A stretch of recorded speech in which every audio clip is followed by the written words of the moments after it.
Oh, yang minjem juga yang minjem juga nggak apa-apa, dia fan-fan aja bayar 11 juta nggak ada masalah, nggak merasa dirugikan, berarti nggak dosa dong karena sama-sama ridho. Ya nggak begitu. Ya tanya aja sama orang yang berzina itu. Toh mereka sama-sama senang kok, sama-sama ridho, sama-sama suka.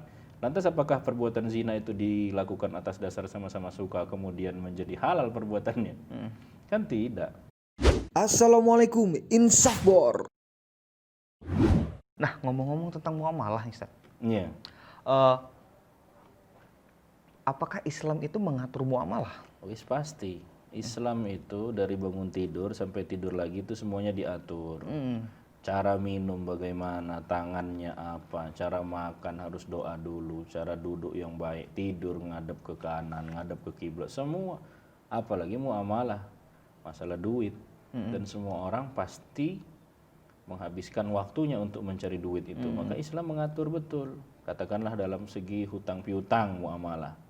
Itu diatur betul, ayat Al-Quran yang paling panjang, satu halaman itu, Al-Baqarah itu. Satu halaman langsung menjelaskan tentang hutang piutang. Di situ harus ada yang nulis, harus ada yang jadi saksi, bukan sembarang-sembarang baik, bukan basing-basing baik. Masalah riba, masalah pegadaian, masalah jual beli, itu dalam Islam semuanya sudah diatur. Masalah pinjam meminjam segala macam, itu fikihnya namanya fikih muamalah. Fikih muamalah Fikih itu. khusus itu fikih muamalah.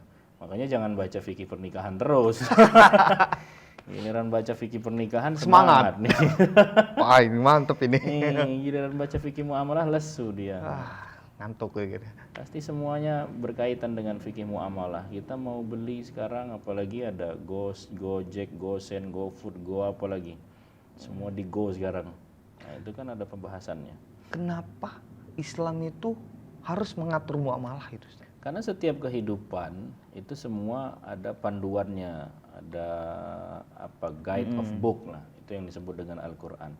Nah, memang tugas agama, memang Islam mengatur jangankan dari segi muamalah, bahkan dari segi penjara itu harus bagaimana bentuknya, pemimpin itu harus seperti apa, itu semua diatur oleh agama.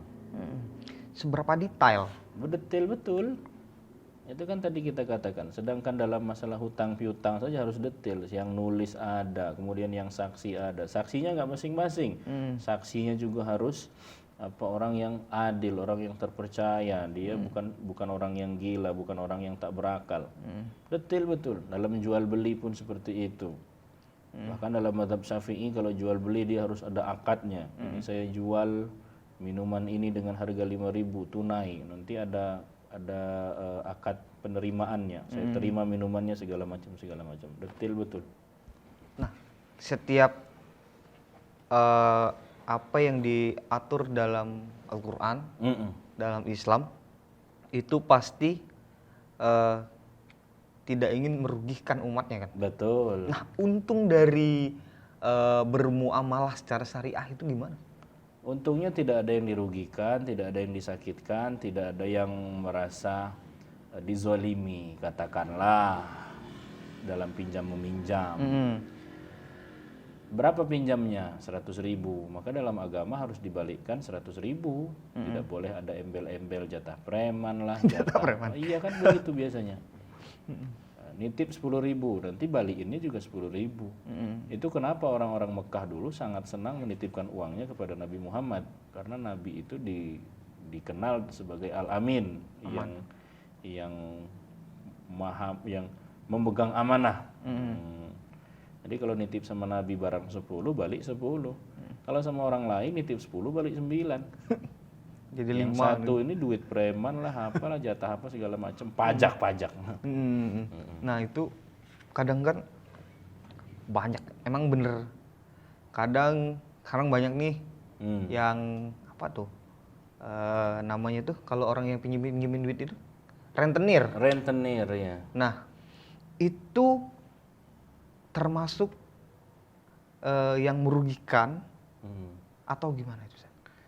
Rentenir, yang pastinya rentenir ini kan dia meminjamkan uang dengan cara yang mudah kan begitu dia. Ya. Tapi nanti bayarnya susah. Misalkan kita minjemnya 10 juta, maka nanti baliknya bisa 11 juta, bisa 12 juta. Yang pasti kalau kita mengerti betul bagaimana cara transaksi pinjam meminjam tersebut, ya mungkin kita nggak akan mengambil resiko lah dengan minjem sama rentenir segala macam. Kalau ngomong-ngomong tentang muamalah nih, tentang pinjam meminjam tadi, itu pasti berkaitan dengan yang namanya riba. Nah, riba itu apa, Ustaz? Riba itu an-numu wa ziyadah. Riba itu secara bahasa sesuatu yang bertambah, sesuatu yang berkembang, sesuatu yang berbunga. Gitu. Jadi kan ada santri, dia ketika melihat santriwati hatinya berbunga-bunga. Terus dia tanya sama ustadznya, "Ustadz, apakah saya sedang melakukan riba?" Karena hati saya sedang berbunga-bunga. Riba berbunga-bunga. Riba berbunga. Bunga itu kalau dalam bahasa Arabnya faidah. Jadi sesuatu yang bertambah. Bertambah itu dari segi bahasa. Bertambah dalam artian apa? Pinjam 10 kilo beras ya. Karena misalkan susah beras, minjem dulu 10 kilo sama tetangga, nanti waktu balikin 11. Nah, maka yang 1 kilo ini disebut dengan riba tadi.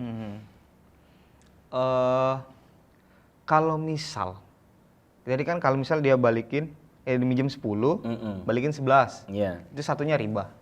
Kalau sama-sama sepakat, ya seandainya seluruh manusia sama jinnya sekalipun, seluruh makhluk Allah sepakat untuk menghalalkan yang diharamkan Allah, hukum tersebut tetap haram. Contoh, semua manusia sepakat bahwa zina itu halal. Apakah merubah hukum zina menjadi halal? Kan tidak, hukum zina tetap haram meskipun seluruh manusia ingin menghalalkannya. Meskipun riba itu, meskipun sama-sama suka, dia tetap sama-sama ridho, katakanlah. Yang dipinjemin juga nggak ngerasa rugi kok. Kan tadi konteks pembahasannya kenapa sih riba itu diharamkan? Karena ada yang merasa dirugikan di situ. Hutang 10 juta, bayar 11 juta, kan merasa dirugikan. Nah, gimana sekarang kalau misalkan yang minjem juga yang minjem juga nggak apa-apa, dia fan-fan aja bayar 11 juta, nggak ada masalah, nggak merasa dirugikan, berarti nggak dosa dong karena sama-sama ridho. Ya nggak begitu. Ya tanya aja sama orang yang berzina itu. Toh mereka sama-sama senang kok, sama-sama ridho, sama-sama suka. Lantas apakah perbuatan zina itu dilakukan atas dasar sama-sama suka kemudian menjadi halal perbuatannya? Kan tidak. Kami berbuat nggak ada yang merasa terzolimi kok, perempuannya juga mau-mau aja kok. Ya tetap meskipun atas dasar sama-sama suka, ya namanya haram tetap haram. Kalau misal nih di kesepakatan awal itu si A itu mau pinjem uang si B, katakanlah 10 juta. Si B, saudaranya si C. Nggak sepanjang itu. Enggak. Jadi si B ini dia pinjamkan uangnya 10 juta. Dengan dia tidak mau ditambah, dalam artian tetap pulangin aja 10 juta. Tapi si A ini ngasih 11 juta misalnya jadinya. Jadi nambah 1 juta. Kalau gitu gimana? Justru seperti itu yang bagus. Itu namanya orang yang punya utang yang tahu diri. Jadi sebagai orang yang meminjam duit atau sebagai pengutang, ya apa sih bahasanya? Sebagai orang yang penghutang lah. Wes cak ngono lah. Cak itulah kira-kira. Sebagai orang yang minjem duit, orang yang berhutang, tuh kan susah banget sih. Orang yang berhutang itu mestinya sadar dan tahu diri. Kalau disepakat dari awal jelas ini haram. Ustadz, Dep aku minjam sama kau ya 10. Tapi kagak bayar 11 ya, ini jelas haram.